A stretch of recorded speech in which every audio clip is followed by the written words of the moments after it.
steamer. Ayan na yung finished product. Ayan lang. Bongbong. Ang gagamitin ko ngayon, 1 cup, 1 teaspoon. 1 teaspoon na ba?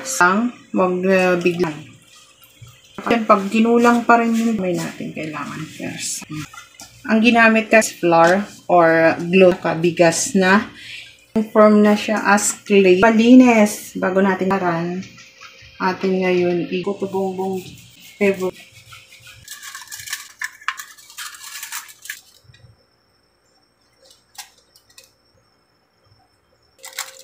Para mo ay gagawa. Ayan. Ulitin lang gawin ano. Sa pagsandok, ayan. Ayan. Ganyan lang. Tinidor lang yung atin natin.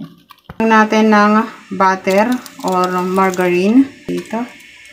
Tinidor po yung natin to. Puto steam lang natin. Steam na natin. Hangoy na natin. Ayan. Ayan. Ang lagkot niya. Tanggalin na natin sa foil. Nalinis naman ang ating kamay. Ayan. Wow. Lagay doon sa putobong yung nyug. Lagyan natin ng toppings ng pinayod na buko. Ayan. Pinayod na nyug. Pero yun na nga, ang tip ko, or steam nyo yung nyug para hindi siya mapanis. Ayan. Lagyan natin. Wow. It's perfect. Sa ano, ito na yung puto bongbong. Okay. Bongbong, guys. Puto bongbong in the house. It's yummy. Wow. This is my favorite. Puto bongbong. Ang sarap. Yummy.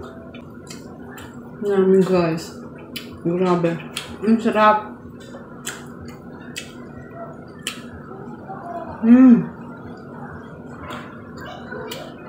Delicious. Good for business. Yummy. Ubus ko to.